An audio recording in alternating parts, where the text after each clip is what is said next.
So today I have something a little bit odd. It's not a bicycle battery, it's a professional camera flash battery pack.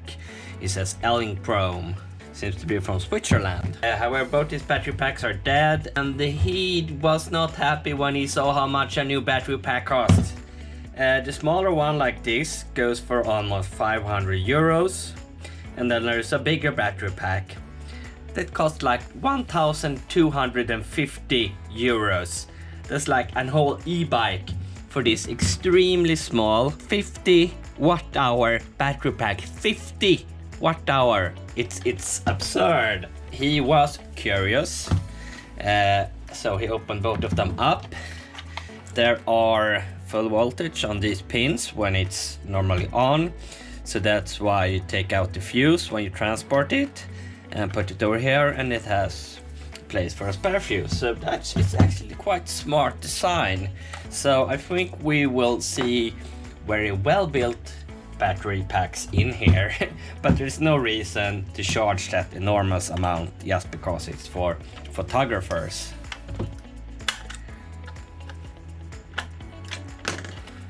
Like that. Yeah, it actually looks pretty good, but why are they using these connectors? So many pins. I think it's just for redundancy. It says positive and negative. This is probably just... oh!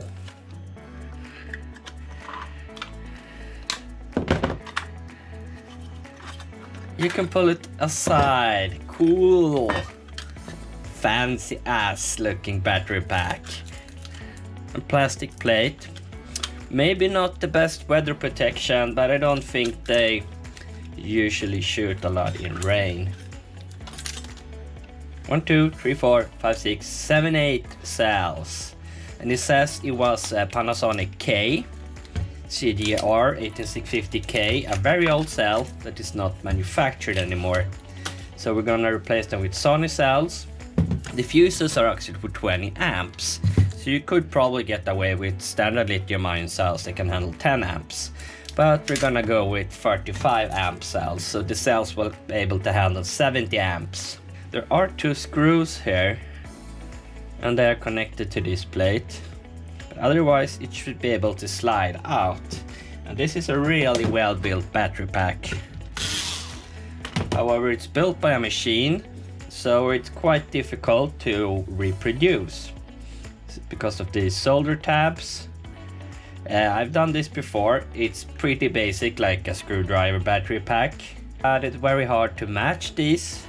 And the case is most likely aluminium. Yeah, non-magnetic but conductive.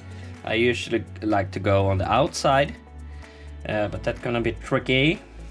So we're gonna have to place the nickel tabs very perfectly. I think I know how. Such a fancy pack. Why can't I pull it out? There we have a temp sensor, NTC, so it won't charge if it's cold out. I really want to take this metal thing off. There is 2 pins that still holds it on. Oops. Now that one is loose, and this one is loose. And this is a dead battery pack, almost completely dead. So there you can see CGR 18650K. I do not have these cells in my archive since before, so it's gonna be a fun treat adding these to my 18650 archives, where I have like 50 different types of 18650s from all around the world, mostly from Asia. So I'm gonna offer him a quote, and there you can see the fuse location, 20 amps. So here you can also see the manufacturing date. It has been lasting for, well, it's 2020 soon, so almost 8 years, so that's still pretty good. And I decided to pull away the nickel strips before I desolder them. So now we can remove the BMS. There is the temp sensor, and here are the holders. Here you go. Interlocking mechanism, really smart.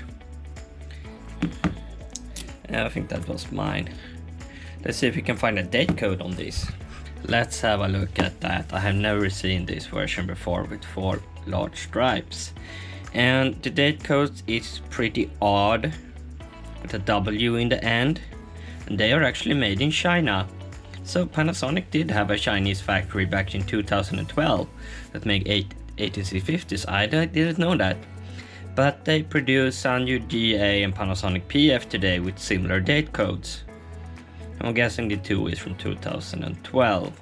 Well, I had to go out and buy some desoldering wick. I didn't have any in stock. I actually never ever used this before. But in these cases I want to remove all the soldering so I can easily put in my nickel. And in these holes it will fit perfectly. So I just have to make sure I remove all of these. It's actually kind of fun removing soldering. I've seen Louis Rossmann do this hundreds of times, but he does it through a microscope, so that must be a little bit harder.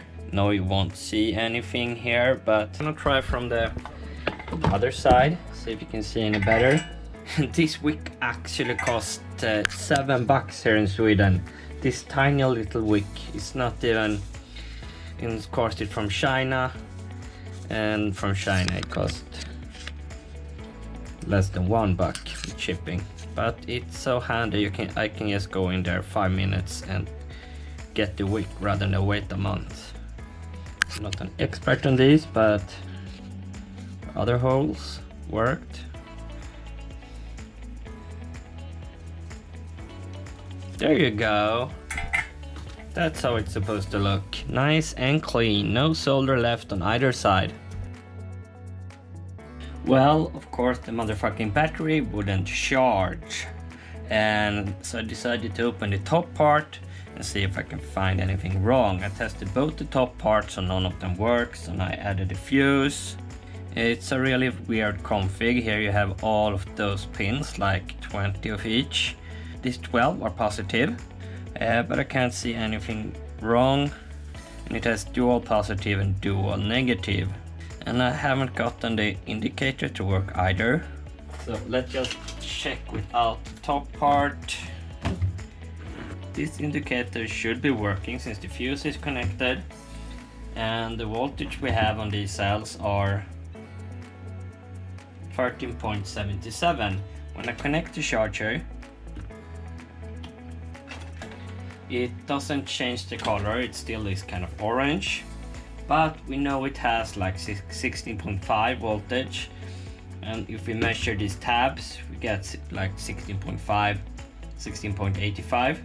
So we know the charger is working and it is connected and it's giving power, but it's not adjusting the power of the cells. It's still 13.77. Here we have standard 4S charger, 2 amps. It goes on, it goes green. I'm not even sure that this is a charger, it might be an adapter. The charging is actually in the circuit board. No, it doesn't go on charging. But does this one affect the voltage like the other ones? Yes, it affects the voltage, 16.86. So we know the charger is connected. Indicator won't do anything, it won't start charging. So let's see if we have, well, yes, I know, come on. And we have 13.4 volt in the charging part, not 13.77. So the BMS is preventing charging. So maybe this is built so that you cannot repair it. You need to somehow restart the BMS after the cells have gone bad. And how would you go ahead and do that? And I don't think the NTC is broken either. Come on, come on. I can't say anything wrong with this one. So that's the trouble when you get in batteries that never worked on, that is dead. Maybe there's another reason why they're dead than the cells. And such a weird BMS, it would be impossible to replace. Last we checked, it wouldn't charge. The BMS is not accepting charge through the charging port. So I decided to remove the lower part of the BMS from the other pack. And I'm too lazy to remove all of these, all the soldering, and remove this one and put it here to test it. So I'm gonna use wires just for testing, and we're gonna use large ones for see, so we have everything connected correctly. Gonna connect that to the cell blocks like that. Now we have positive 3p, interchange using yellow one for the middle so we don't mix anything up. So 2p, we have 1p, and we have the last one like that. Now we actually have power to this board, but we need to connect the top part to be able to charge it and test what the charging port says. No, still just shaking, nothing here, and we have 20 amp fuse in there. See the charging port. It's measuring something like 300 millivolts. So let's check with the charger.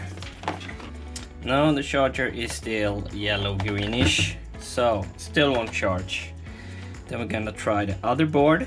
Now we tested both the BMSs and both top boards. So that concludes that if this doesn't work, then most likely there is some electronic in the Elinchrom that prevents me from charging the battery once the power is dropped beneath a certain level. And what do we have on these pins? Hello? Nothing. Charging port again. And last try, charger. No, still fucking greenish. Yeah, so we won't be able to repair Elinchrom due to problems with the BMS. They permanently shut down when the cell's voltage is dropped too low. I don't see any data ports, so I don't think you can do anything